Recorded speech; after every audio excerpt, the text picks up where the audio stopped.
I want to tell you a little bit about Quds Day. So in Arabic, Quds is Jerusalem, okay? And after the Iranian Revolution, 1979, the Islamic Revolution in Iran, they came up with this holiday, this Quds Day, which is on the last Friday of every Ramadan, okay? So the holy month of Ramadan on the last Friday. And this year, that's April 29th. And why am I telling you about this? I'm telling you about this because I think it's a crystal clear example of double standards in the West, and many other points which I'll get to. But basically, they have these parades where they show support for the Palestinians because, you know, Jerusalem has been illegally annexed by the Israelis. But Iran's position, it's not an Arabic country, but it's a Muslim country. And the position of Arabs, you know, everywhere, Muslim, Christian, Jewish, otherwise, is that Palestine is to be liberated, right? That's why most Arab countries don't recognize Israel as a country and have no ties with it. And so the idea behind Quds Day is to show support for the Palestinians, for their cause for national liberation, not just in Jerusalem, but in all of Palestine, and of course, to oppose Zionism. And Zionism, let's be very clear, Zionism is not Judaism, because Judaism is a religion that's, you know, thousands of years old. Zionism is a political ideology that was created in Europe in the late 19th century, and the idea behind it is that there should be a Jewish homeland, and Jews from everywhere should go and claim this homeland, and, you know, that's what we have with Israel. It's a political ideology, and, you know, this idea that opposing Zionism, it means you hate Jews, this is very disingenuous. This is a lie. It's not true. Those are not the same thing, Judaism and Zionism. And so I want to show you something, because you have these parades for Quds Day, not just in Iran, but they actually spread. So it started in Iran, and it became a holiday, a celebration in places like Lebanon. Sayyid Hassan Nasrallah, who's the Secretary General of Hezbollah, he gave a speech just a few hours ago to commemorate Quds Day, and, you know, he basically reinforced and reiterated the need to liberate Palestine. And of course, you even have Quds Day parades in London, in European cities, so it's not just something in the Middle East. This is a stream, I'm just picking a random one from a few days ago. In London, you can see it's a huge march in support of Palestine. And here's the funny part, because as usual, the Western mainstream press try to smear this as a hate march against Jews. I mean, not only is that a flat-out lie, because there are literally Jews participating in it, I'll show you in a second, but I feel this is so bad because it also kind of, like, when you start throwing these terms around, it denigrates things like what the Nazis did, like where they had actual marches and they perpetuated racist policies, anti-Semitic policies, and genocide against Jews. And when you're equating that, you're not only lying, but denigrating and trying to downplay the severity of what the Nazis did, just as an example, because that's the most recent and one of the biggest, you know, mechanized genocides in history. And so in Europe, and I want to show you here, this is, for example, from last year, I think, for two years ago, 2019, in London, and it's a Quds Day march, and you can see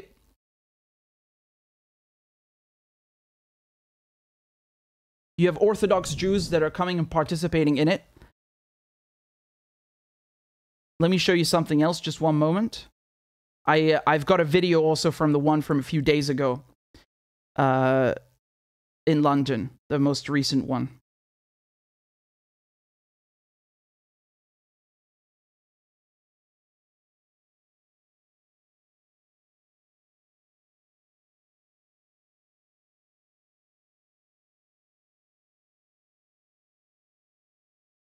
So I'm really curious, like, they claim that this is anti-Semitic, and yet you have Jews that are participating in it.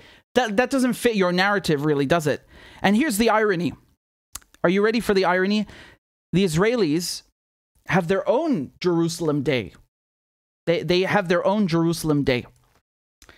And they celebrate this in May, I believe, what is it, May 28th? Yeah.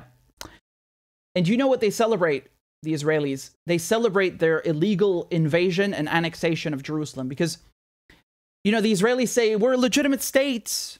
We derive our legitimacy from the UN. We're a member state. The UN recognized us. And it's the Arabs' fault. They didn't accept the partition plan, which, again, I love this logic. Like, we're coming to divide up half of your house, and if you don't accept it, that's your fault, and we will beat you. Why should Arabs accept that in the first place? Like, what is that? What kind of deal is that? Let me take half of your land. Like, as if Arabs haven't had enough of colonialism. But just going back to my point, you know, the Israelis say they're a legitimate state because of the UN, and yet the UN said Jerusalem is a corpus separatum. So in Latin, that means a separate body. It doesn't belong to any country. And that's what the UN has always said and planned. What do you think the Israelis did? In 1967, in the Six-Day War, they took Jerusalem, including East Jerusalem, and they took the Syrian Golan Heights, and they're still occupying them to this day. To this day. And the UN has issued multiple resolutions, the UN Security Council, for example, UN Security Council Resolution 242, where they are clearly saying that Israel must withdraw all of its troops from the occupied territories, meaning, in this case, the Golan Heights in Syria, and, of course, Jerusalem. And the Israelis have not only ignored that, so, you know, they like the UN when it serves to derive legitimacy, but then when the UN says things they don't like, they just ignore it. So the Israelis have not only ignored the calls and the legal mandates from the UN Security Council to leave what they illegally invaded, they even annexed these things, right? So they passed something called the Jerusalem Law. So this is in 1980, 1981. They annexed both Syria's Golan Heights and Jerusalem, all of Jerusalem. And this is what's so ridiculous, right? Because you have Palestinians living in Sheikh Jarrah, which is a district in East Jerusalem, that were already displaced by Israel in 1948. They already lost their homes once. And now the Israelis are trying to kick them out again so that Jewish settlers from the US, from wherever, can come and live in their place. And they have no jurisdiction there. The UN has said that the Jerusalem Law is, this is a direct quote, is null and void. It has no legal basis whatsoever. So the Israelis set up these imaginary courts to evict Palestinians so they can, you know, kick them out of their homes, and then, you know, let Jewish settlers come and move in. This guy, Jacob, I'm sure you saw that viral video of a guy named Jacob from the US. He's just like, if I don't take your house, someone else will. Like, he's just so callous and brazen about stealing someone's home. It's unbelievable. My point is, though, that that's what the Israelis celebrate. They celebrate colonialism, settler colonialism, an illegal invasion, illegal annexation. And which one of these two things? So between Quds Day, which, again, if I translate it, it means Jerusalem Day, but it's the Iranian pro-Palestinian celebration. Between Quds Day and Jerusalem Day, which one of those do you think is attacked in the press and in Europe? So Quds Day is calling for decolonization, to respect international law, to liberate Palestine, to give Palestinians a state, self-determination, to give them freedom. And Jerusalem Day is celebrating the illegal annexation and invasion. And which one do you think is attacked? Here's a headline from last year. This is May 2021. Berlin bans the annual Quds Day march that protests Israel. So again, you know, they try to smear it and they say, oh, it's anti-Semitic and it's a Jew-hating festival, you know, all kinds of ridiculous stuff, even though there's a clear difference between Zionism and Judaism. And there are even Jews that are participating in these marches. So nothing adds up from what they're saying, right? Between these two things, I don't think they're really comparable, because Jerusalem Day is basically, you know, some bunch of violent marches by Israelis in Palestine. Meanwhile, Quds Day it's internationally celebrated, has much bigger, much more traction, and that also shows you how most people in the world, they support Palestinian liberation and they're against Zionism. But I'll just show you very quickly, just so you can get an idea, because last year in 2021, you remember what happened in May. They were kicking the Palestinians out of Sheikh Jarrah, evicting them. They attacked the Al-Aqsa Mosque. They were doing these provocative marches, chanting death to Arabs. I mean, and then a war broke out, you know, and hundreds of Palestinians were killed. And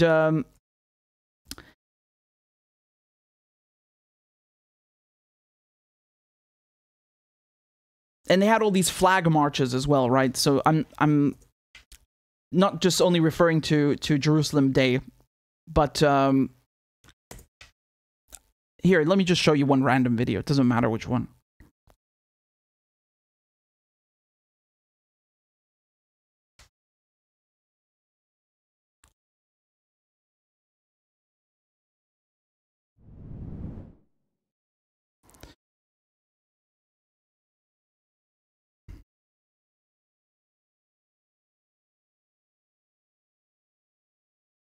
This is from June, however, so I'm not sure if this is exactly Jerusalem Day, but it's taking place in Jerusalem. So this isn't the same thing, but I just wanted to show you a couple of those clips. Oh, look, from 2017. Do you see my point? How they're saying death to Arabs, death to Arabs? It's really disgusting, you know? And then they say that the Quds Day celebration is violent. That's not violent? So, you know, opposing colonialism, supporting Palestinians, that's Jew-hating. But when Israelis are saying death to Arabs and they're celebrating that they invaded Jerusalem, that's okay. I mean, it's disgusting, really, the double standard. It's really incredible to me. And of course, this is a trend that you're seeing all over. There are really severe attempts to ban Quds Day marches or celebration in the UK, just like they did in Germany. And, you know, this is part of the whole trend. It's like, let's ban Hamas, let's ban Hezbollah, let's ban Quds Day. Like any sort of expression, or BDS, even BDS, like peaceful, unarmed, you know, boycott of Israeli products. Any sort of protest, like if you engage in armed struggle, which is your right under international law when someone invades you, which they like pointing out in Ukraine, right? If you engage in that, you're a terrorist. And if you just protest, you march outside, oh, you're anti-Semitic. And if you just don't want to buy Israeli products, oh, you're anti-Semitic. Like, there's no form of protest against Israel allowed. Any sort of expression or pro-Palestinian sentiment is deemed racist and anti-Semitic. This is obscene, right? Like, you see how the West, they leave you no avenue to resist. Nothing. From armed struggle to unarmed peaceful protest, nothing is allowed. And they will silence you and shut you up. And meanwhile, they go, you know, they're allowed to run wild and do whatever they want and kill Palestinians and take Palestinian land and Syrian land and annex it. I mean, it's crazy, right? It's crazy. It's unbelievable how they apply these brazen double standards and they think we're stupid. But this is the smear tactic, right? And I want to be very clear. This is not just confined to what's happening in the Quds Day marches. You know, anyone who opposes Israel, they come for them, man. They try to smear them, they attack them, you know. If the anti-Semitism thing doesn't work, they'll try something else. It's just to silence you. That's really what it's about. And again, it's so funny. Like they say, oh, Israel's a democracy, the West is democratic, except if you talk about Israel. There's no free speech allowed then. You know, pro-Palestinian sentiment, no resistance. And you know what's funny to me is that they say that Palestinians or people who are supporting Palestine are anti-Semitic. Hold on a second. The definition of Semitic is a Semitic people speaking a Semitic language. So that includes Palestinians and it includes Arabs. So you're telling me that Palestinians who oppose Israel or Arabs who oppose Israel are anti themselves? This is so ridiculous. You know, they not only appropriate the land from Syria, from Palestine, but they also even try to appropriate and weaponize the ethnicity itself. I mean, look, just, you know, look this up yourself. Just type in the word Semitic. What's the definition? It's Semite, member of a people speaking any of a group of related languages, presumably derived from a common language. So, you know, the term came to include Arabs, Akkadians, Canaanites, Hebrews, some Ethiopians, and Aramean tribes. Arabs. So, you know, they basically try to take this term and weaponize it. And keep in mind, not all Israelis, but a lot of them come from Europe. You know, they are from, you know, Poland or Ukraine or wherever, or even the United States. It's from all over. You know, there's not one particular country, but a significant chunk are from Eastern Europe, right? And this is insane to me. Like they not only colonize the Palestinian land, the Syrian land, because there are many illegal settlements in the Golan Heights, right, in Syria. But then they also try to say, like, if you oppose that and this political ideology, Zionism, that you are anti Semitic even though you're Semitic yourself. What on earth does this mean? What is this drivel? What is this garbage? Like they try anything in the West to change the subject. Anything. They everything except addressing the topic. So always pay attention to that. As soon as somebody starts attacking you personally or trying to derail the topic, they've lost, because they know that they have no moral high ground. They have nothing to stand on. They have no argument. And there's no way that they can defend their position, because it's an immoral position. Always pay attention to that. As soon as, you know, it's not even a question like, okay, you have a discussion with someone and then after 20 minutes or something, you get pissed off. No. They just straight up start off with personal insults. They never even address what you're saying at all. At all. Right? And that's very interesting. That's very interesting. So again, pay attention to that, because it's not something exclusive to what I mentioned here with, you know, with Israel and so on. It's usually a neoliberal tactic as well. You know, neoconservatives use that as well. Like, you know, you say something against NATO, oh, you're a pro-Russian asset, you're a Kremlin something. They never talk about what you said. It's a typical, you know, ad hominem attack, personal attack to change the subject. And it applies very much here. And so they're trying to ban things like Quds Day, expressions of support for Palestine, as being racist, when in fact it is Zionism that's racist, because Zionism says that you should have a Jewish ethno-state and everybody else should be treated inferior. You know, the Israeli prime ministers themselves, many of them who have come and gone, they have said that, you know, there should be Arabs, but we can never give them equal rights because there are more Arabs than, or shall we say Palestinians, than there are Israelis. So if you gave Palestinians equal rights, then, well, what would happen? They're afraid, because they want to remain in control. They don't actually believe in democracy or any of these things. No.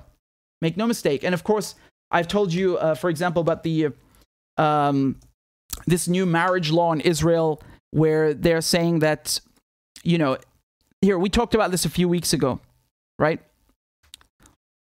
Basically, if you're a Palestinian and you want to marry an Israeli citizen, okay, you cannot do that. So this is the Family Reunification Law, and it bars Palestinians with Israeli citizenship or residency from extending their legal status to spouses holding PA passports. So Israel reenacted a law late last week, this is March last month, that deprives tens of thousands of Palestinian couples and families of the basic right of being together as a family.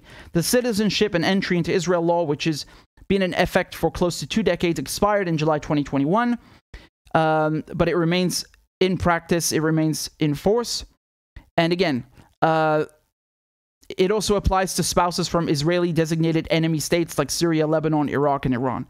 Meanwhile, Jewish foreign spouses of Israeli Jews are granted Israeli citizenship automatically, while non-Jewish spouses can obtain citizenship after a maximum of 5 years. Such couples are free to live in Israel or in Israeli settlements across the occupied West Bank and East Jerusalem. So do you see this is, again, another expression of the settler colony? And I know, yes, this is apartheid, obviously, but I don't like to restrict or qualify what's happening as just apartheid. It's much bigger than that, because you have to understand that Israel is a settler colonial project. It's not just apartheid, right? It's both. It's both. And you know, because you can say, okay, we have apartheid. Why do we have apartheid? What caused that? It's settler colonialism. And of course, this is just one aspect of it, right? This is only one aspect. They're openly biased and racist, and then they accuse others of being these things. It's really a projection. And when I say they, I mean, I'm talking about Israeli officials or propagandists or, you know, Western officials, because I mean they're equally defending Israel. It's really dehumanizing. Really dehumanizing. And so the fact that Iran supports Palestine so much, I think, is incredible, because Iran is basically putting some Arab leaders to shame. Truly. Like for decades now. This is not, it's not just about some holiday, some march once a year. No. This goes far beyond that, of course, right? I'm not going to go into detail. I've done that a million times here, but in general, the support from Iran, material, sentimental, political, is huge. It really puts some Arab leaders to shame, truly. And I think that speaks volumes because, you know, you would assume as Arabs and Muslims that there should be solidarity. I mean, I don't think, obviously it's not limited to that. You can still have solidarity just as a human being, regardless what religion you are. But you understand, like, because there's a common culture and language and national identity and so on, you would assume that Saudi Arabia and, you know, the Khalij, all these Arab kingdoms in the Persian Gulf, and other Arab countries, you know, they would have full-fledged, unfettered support for Palestine and do everything it takes to help them. And maybe it was like that for once upon a time, for a few moments, you know. But today, right now, and for the last couple of decades, it really, Iran is doing much, much, much more than Saudi Arabia, than, I don't know, Morocco, or, you know. It's interesting, right? And I think that speaks volumes. And this has come at a great cost to the Iranians. They don't say that. They don't say that. I'm saying this. I'm just telling you that the Iranians, they stick their necks out for the Palestinians for nothing in return. There's nothing to gain from that. It's the principle that the Palestinians are oppressed, and Iran will stand with them. And they suffer a lot from that, the Iranians, because they have been sanctioned because of this, you know, indirectly at the very least, because the US doesn't like their positions. Israel doesn't like their positions. Israel attacks them. The US attacks them. So not just sanctions, but also, you know, with sabotage and other forms of warfare. It's one of the reasons. This is certainly one of the reasons, with no question, that the West is adversarial and Israel is adversarial to Iran. And the same can be said, honestly, of countries like Syria. You know, Syria, it's not the only reason, of course. There are other reasons, but one reason that they have always had a problem with Syria is because Syria is has a principled stance. And so, you know, again, even in the name, Syria's official name is the Syrian Arab Republic, right? In Arabic, we say that Syria is qalb al-urub al-nabida, so the beating heart of Arabism, right? And like that should give you an idea, like what a centerpiece, what a central role it plays in the Arab world. And one of the reasons that they have always hated Syria in Israel and the West is because Syria supports the Palestinian resistance. I think, of course, if you look in the last decades, there have been moments where, you know, they didn't give the Palestinians the support they wanted. But I mean, generally speaking, they support the Lebanese resistance, Hezbollah.